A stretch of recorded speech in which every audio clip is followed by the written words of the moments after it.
It's really lovely to be here. It's such a beautiful, beautiful place. Yeah, thank you so much for all turning out. We know you've got lots of other demands and your time, Netflix, Amazon. So it's great to have a big turnout. We feel very grateful and privileged to be here. Yes, what a beautiful room, what a beautiful library. You're so very lucky, right? So, sort of the short version of how the story comes into being, and this is the archive right here, and these are shaky camera work because Simon was filming,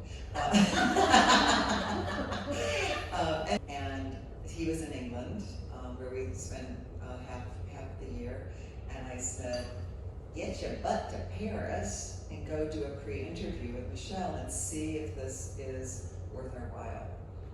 I don't need a second invitation to go to Paris. So I flew over, arrived in Paris. It was a steaming hot summer day. Everyone grumpy and sweating on the metro.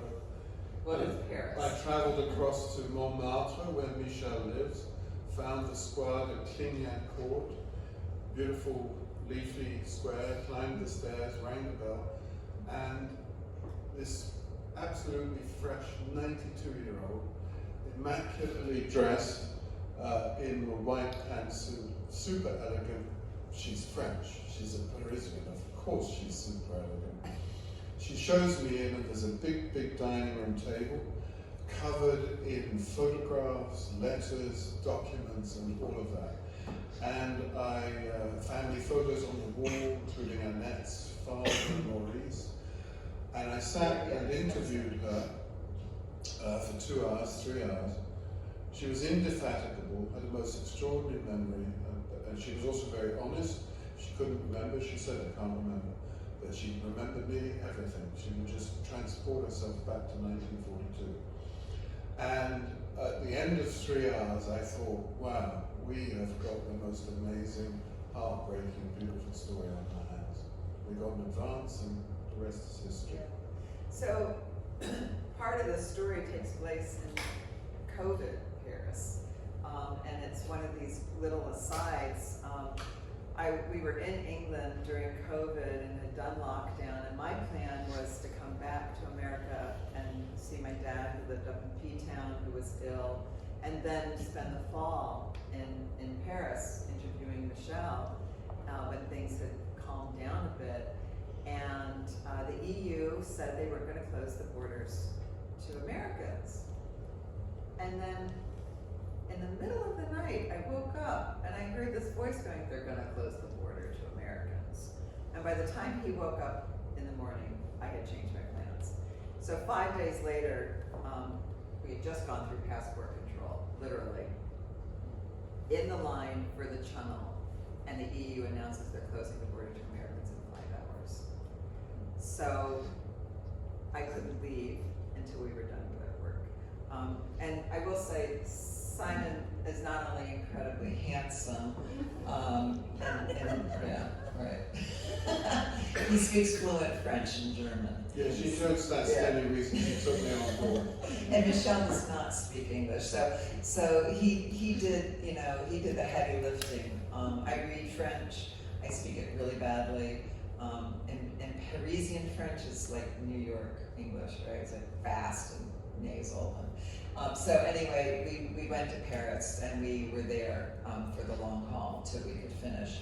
And a lot of, things that would have taken 1 month took 2 or 3 because you couldn't get into the archives quickly. You had to register, get permission, and wait for space. So, you couldn't just walk in because it was COVID, as we all know. So it was a very different sort of experience in terms of research. Not all of our research, right, comes from books or letters. It comes from photographs. So we were able to place the date. We know who took the photograph. We know what she was wearing. Obviously, it's not summer. And then we were able to track down more information by getting a Beaux Arts student to help us into the archive. We tried to find it ourselves. It was a bit difficult. But that, photographs are a really important part of the archival research that we did. the other main character that we have. Well, I'll just say a bit more about the Café de Flore Oh, there we go. and the set there. It was only a stone's throw from the Academy of Beaux Arts where she was studying. So afternoon she'd head up there and sit and have a tea or a chicory coffee. That's all that was going. This is Occupation Paris. And the Café de Flore, famous then, famous now. Famous then as an anti-Nazi, anti-German cafe. The Dune Macadam further down the street in Saint-Germain was a well-known haunt of the Germans. But Simone de Beauvoir, who was a regular at the Café de Flore, said, you know, this is adamantly anti-German, this cafe. And so Simone de Beauvoir, she wasn't famous yet, nor was her lover, Jean-Paul Sartre, but they were the sort of luminaries. There were many others. On any given day, you could find Picasso, Giacometti, Django Reinhardt, Dora Maar, you name it. And Annette became part of a group, a set of young, bright things, Parisians. Some of them were Sorbonne students, and the kind of alpha male of the group was a chap called Jean Rouch. We'll have more about him later, but became a very famous filmmaker after the war. And that was Annette's first. He was very cool because he studied anthropology. He had African masks. He had his own apartment. That's super cool. He had a big record collection, African masks on the wall. He was very exotic, very good looking, athletic. And that was Annette's first date. She went through a couple, he wanted more than she was prepared to give sexually. But the young guys we surmise, were particularly interested in these young Jewish girls who had a sort of exotic flavour, and they hoped they were a bit more sexually liberated. Not that they necessarily were. And so she dated him, and then she dated another guy called Claude Croutel. And then finally, she found her true love, Jean Josian. Now, Jean was about 22, 23 at the time, very dapper, as you see, always in a suit with a silk handkerchief in his breast pocket, son of a very right-wing Catholic doctor, skin specialist called Dr. Hubert Josian, who was also a collaborationist and moved in German collaborationist circles. Certainly Jean didn't. And Jean, as I said, about 22, 23 when Annette met him. And he had been very well known in the 30s as a Dadaist and a surrealist. And he started a group called the River. Hold on a second, let me just show you. So this is actually Annette's mother. This is during the war. They escaped to the free zone, and Jean goes and lives with them for a while. So this is 1942, maybe 43. Her younger brother, whose name is Camille, is over here. That's her mother with a very short cropped haircut, and this is Jean Josian. It's the only photograph we have of him. Right. So, where was I? Jean, he created this group called the Reverbère, which means street lamps in English. And they had a zine, a magazine, which had very, that's his novel from after the war, published after the war. But the zine had these beautiful, you'll see, graphic work and original artwork and poetry. I found that at the Centre Beaubourg, only about the size of a bookmark, beautiful. And as well as their zine, they had their own jazz band. Jazz was very in and anti-German, anything Germans didn't like, but these young people did like. And they also had these kind of crazy happenings, a bit like San Francisco in the 60s, where they had crazy goings on the stage, and one of the famous ones in 1941 ended up with big fruit being thrown everywhere, and there were 3 Nazi officials from the propaganda ministry who were responsible for monitoring culture, who thought this is all very jolly and part of the show, which it wasn't really. So Jean and Annette fall madly in love. I'll talk a bit about the family, or Now we're going to the Zazus, because the Zazus are a really important part of this story. And Anyone know what a zazu is? No? Okay. While he's getting his page out, I'll just say that this was, we went to the Cafe de Fleur with Michelle, and she is she shows us the banquette where her sister sat, and then she shows us where Jean-Paul Sartre and Simone de Beauvoir sat. So that's Michelle and her daughter.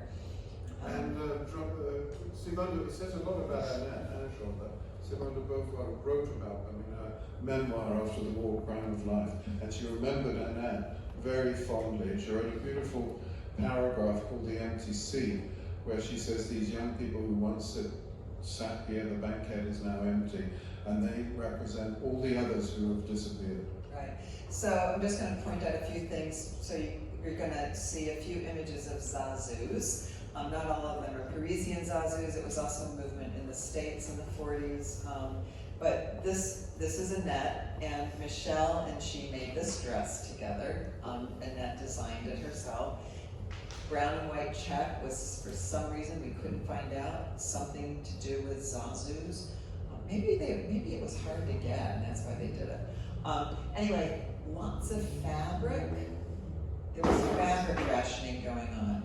So that was one of the reasons why she had, zazus used lots and lots of fabric. They also did some very funny As a way of hats. thumbing their nose at the Yeah, at the rationing. They also had a hat ration. You could only get one hat. So the young, this is the young person's movement, right? As rebellion gets the occupied forces, so they would make crazy hats out of paper and flaunt them. So this is a section from the book. Yeah. So the zazus, just a quick intro. I'd never heard of them like you either, and I was absolutely fascinated by them. They were basically a youth fashion rebellious movement, a bit like the punks in the 80s. And they still have a sort of resonance in our day because if you remember the Pet Shop Boys, a British band, they have a song called Into the Night, which has the refrain, Zazu, Zazu, what are you going to do tonight? So the Zazus were named after a song, Zazu Zabi, by Cab Calloway, American jazz performer. As I said, American jazz was super in with this young crowd, and it was hated by the Nazis. And there's Cab Calloway. So the Zazus, they had a very distinctive style of dress. They had their own music, their own dance routines, everything. Clothes, hair, and they were persecuted by the Jeunesse Française, which was the right-wing Vichy youth movement who regarded them as decadent and unvirile and everything that French youth shouldn't be. And they used to chase them in the streets and cut their hair off even. And Jean Rouch, who I've already mentioned, who became a very well-known filmmaker after the war, he recalled after the war this period and the Zazus. Our only weapon was the scandal of our outfit. For quite naturally, we'd found a path of protest by taking the opposite view of the appearance of German soldiers of our age. We contrasted our long hair with their shaven necks, our long jackets, zoot suits, with their shaved jackets, our high-collared English shirts with their low necklines, our narrow trousers with their too wide breeches, our thick-soled English shoes, the latest stocks, we got them from J.M. Weston in London, with their iron boots. Some of us had already fought against them in the first round of the war, 40 to 41, and we knew that for the time being, we could only fight their blitzkrieg with swing, and against their goose step and Sieg Heil with our double-step dance to the Boisserie Club to the chanted silences of In the Mood.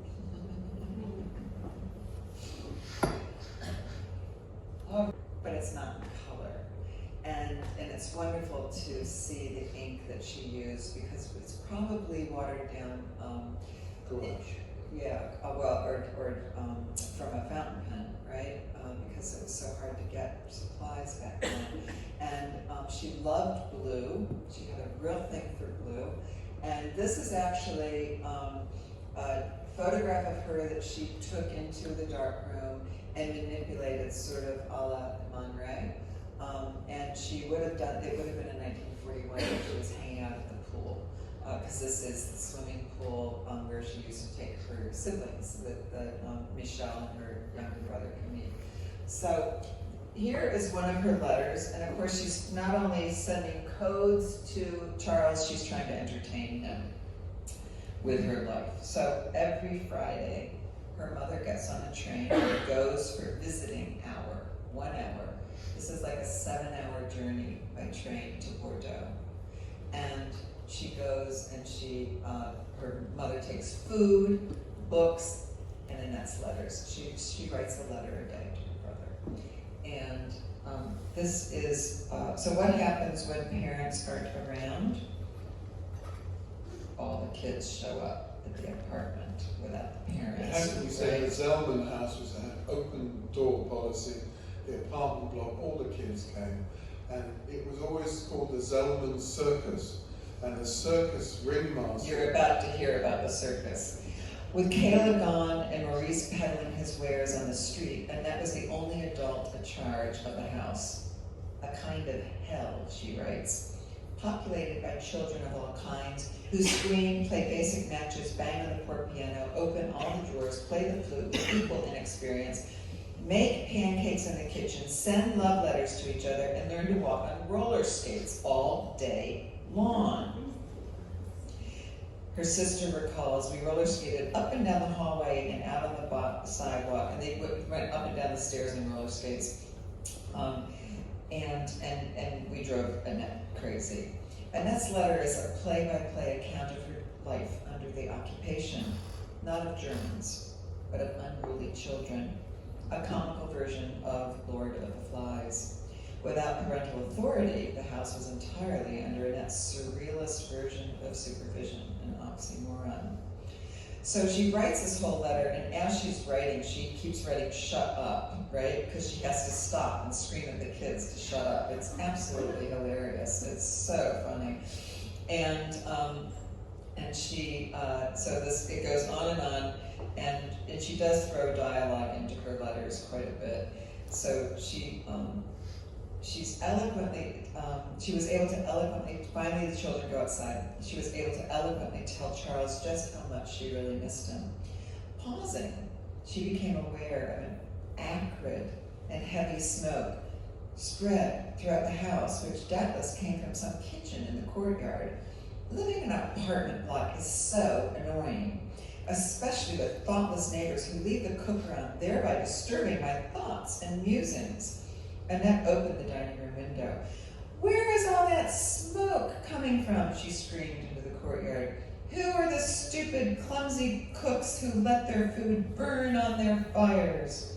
Smug in her criticism, she turned around and found, to my indignant astonishment, that smoke was billowing into the dining room from our own kitchen. The children roller skated through the doorway, sweeping their hands through the air and laughing. So Annette's cooking today. It's just, she's 19, right? She's the funniest letter. She's a very, very and wicked sense of humour. She has a love rival we'll introduce later called Bella Lemper, who dated the same guys, and she was a sort of frenemy. And at one point, Annette describes Bella as her armpits reeking of stale odours and cheap cologne. Cheap cologne. Actually, and she has a painting of her. Here, I'll show you. This is. It's called Femme Fidèle, which is means the faithful wife. Which is a joke. There we go. That's Bella Lempert. Hairy armpits, you can see the sort of hairiness. And Bella made a big scene at the Café de Flore. She came in and she ranted and raved at Annette for talking to her boyfriend. And so there's the anvil and, stomping around. And well, they actually accompany each other through the town street. So meanwhile, back to Jean and Annette, they're absolutely madly in love. Romeo and Juliet, of course, Jew and Gentile, and they have to face the opposition of the parents. Annette's parents were not really anti-Gentile. Yes, they were. Well, they were. We disagree on this because she writes a lot of letters saying, My father, mom, but well, she jokes. mostly it's the women in the apartment block. They come and they cry. Oh, what's Annette doing now? And so she writes quite dramatically about the wailing of the women. She writes at one point, Annette, my father will have to get used to the fact that I'm going to marry a dirty boy. But they would have wanted her to marry a Jew, obviously, but it wasn't really rabid opposition. They more felt she was too young, it was war, this is not the time to get married. And they had big arguments, which always ended hugs and tears with Maurice, the father, and Annette. Maurice was the ringmaster of the Zelman circus, a larger-than-life operatic, theatrical character who would, play piano, Russian love songs he'd learned in St. Petersburg after dinner, with tears pouring down his face. And Kayla, Annette's mother, who was opposite, she was the sort of earth wire to his high wire voltage act. She would roll her eyes and say, "Thank you, Sarah Bernhardt." And they were the two twin pivots of the family, Annette and Maurice. So what happens is that Bella Lemford, who was her frenemy, is pulled out of bed in the middle of the night, out in her lover's apartment, and sent to prison. And we, once again, because we don't have all the information we need, it seems likely that Jean and Annette thought, how can we protect Annette? Let's change her name. Because the Josiane name was very powerful in Paris, and was part of not just a doctor, but a collaborationist. We have to back up a bit, because at this point, the Zelman family, have left Paris. The persecution of Jews is really ramping up is tightening. in 41, 42. In fact, Maurice narrowly escapes arrest. 2 gendarmes arrive one morning. Kayla opens the door. They say, "We're looking for, where's the Jew? Maurice Zelman." She said, that bastard! He ran off with some whore 2 weeks ago. If you find him, give him a good slap from me." Maurice came back with his son next day. They packed and gone. They were gone packed and gone the next day. It's interesting with talking to Michelle. I was like, because I wanted that scene. Like, how did your dad and your brother are fleeing? Did you kiss? Did you cry? Were you worried? And she said, no. We were Zelmans. We were refugees. Yeah. Right? No. Well, of course we kissed him because we're French. But no, it was like, he's going. This is the fact of life. Yeah. And it was not melodramatic, which is sort of interesting this day and age. The elder brother, Guy, had already left Paris and had gone to Limoges. Limoges, city of 100,000 people in central France. It was a free zone, well known as a Jewish-friendly city. Guy had found a house. Charles and his father come down. The rest of the family follow. Meanwhile, Annette says to her mum as they're leaving the apartment on Boulevard Strasbourg, "Mum, look, I just got a few things I've got to sort out here. I've got some work for the seamstress upstairs. She did some sewing for her, and I've got to sort out the painting Jean's given me. I'll follow you in a week or so." She had no intention of leaving, and you could say that was a fatal error. She moved in. She immediately moved into Jean Josiane's studio apartment on Rue Laugier, which became their love nest. Up until then, they perhaps kissed. So we're going to fast forward because Simon can talk a lot, and we'll be here all night. So they published their marriage bans, and within 24 hours, Annette is arrested, and within 48 hours, the head of the SS Nazis in Paris has made it illegal for a Jew to marry a Gentile. So she is now a political prisoner. So,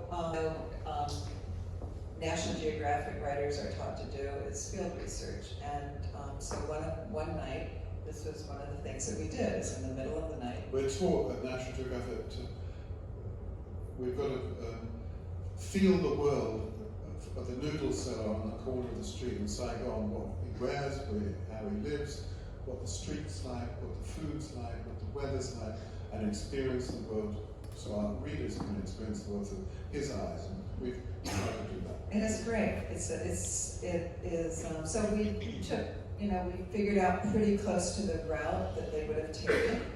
This is the apartment. She was put into what was called the salad basket. This is a shadow that I took. I just sort of wanted to get that moody feeling. What's the color of the shadows from the streetlights in Paris? We drove the route. We cobblestones. What it felt like. We knew that the interior of the salad basket was a wood bench that she was sitting on. They brought her here, and this is the depot. Below the Palais de Justice, in the basement, was this awful, horrible place called the Depot. It was like a holding jail where people who'd been arrested, streetwalkers, etc., were held until they were processed further. But what was happening in May 1942 was it was not just criminals, it was Jews, and within a few days, it was Gentiles who had put on the yellow star in solidarity with their friends and neighbors. And so the yellow star arrest packed the jail. So they have these little cubicles where you're supposed to have about 10 or maybe 5 women. Suddenly there's 10 or 12, or there's 20. And the letters at this point are no longer to her brother in prison. They are to her lover, and she's the one in prison. So we'd love to open it up for any questions in the audience. What happened to Annette after she was arrested? Well, she goes to the depot, then she goes to Les Tourelles, so those are 2 French prisons, and then In Paris. I'm a Holocaust biographer. My area of expertise is women in 1942 at Auschwitz. And she is on the first transport of French Jewish women to Auschwitz. There's 66 women on that transport. We know of 2 that survived for sure, and they actually wrote accounts of their experience, which informs that end of the book. And one of those women was a good friend of Annette's, and because of this research, the family never knew what happened to her, right? You disappear. The 1942, there were no death records. They were all destroyed if they were kept, and they didn't start keeping them until August 1942. But we do have a witness statement of Annette in Birkenau in August 1942, and her last known words. And what was she doing? She was taking care of her friends who were ill. She was a big sister. She was 20.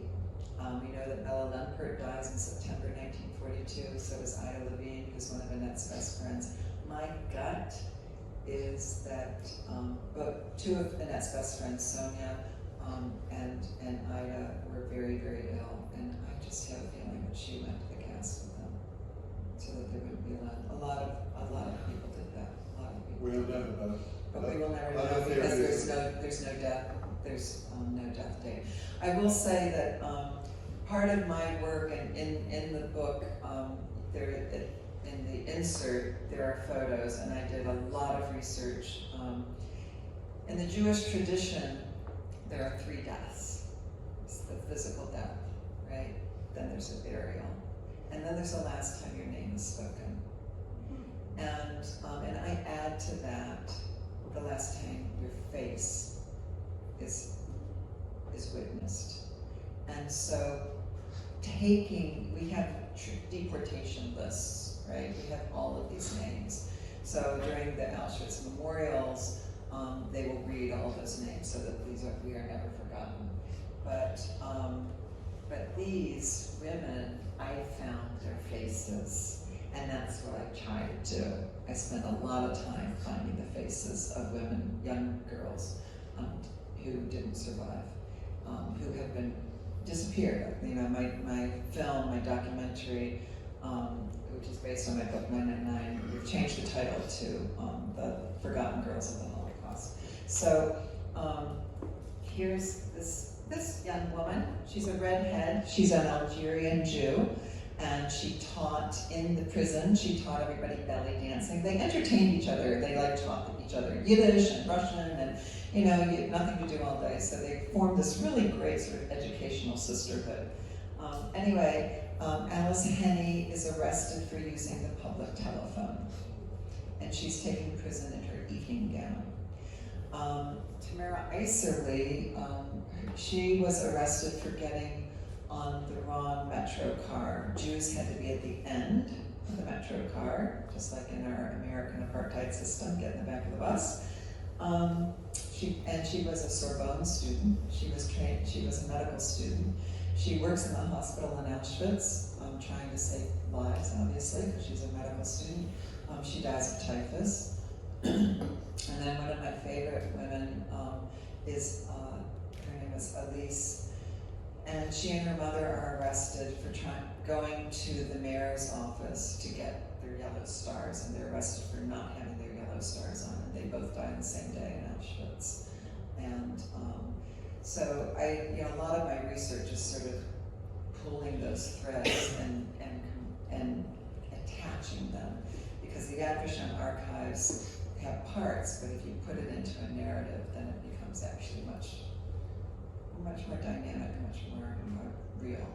So I think I have 21 or 22 images of women from that first French Jewish transport, and the rest of those 66 there are no images from. I will say in my research, one of the things that is probably the hardest is so Elise Nella and her mother Francesca, in Yad Vashem, if you have family, they'll write a form out, anybody with information. Sometimes it's in French, sometimes it's in Hebrew, and so you know that the family survived, right?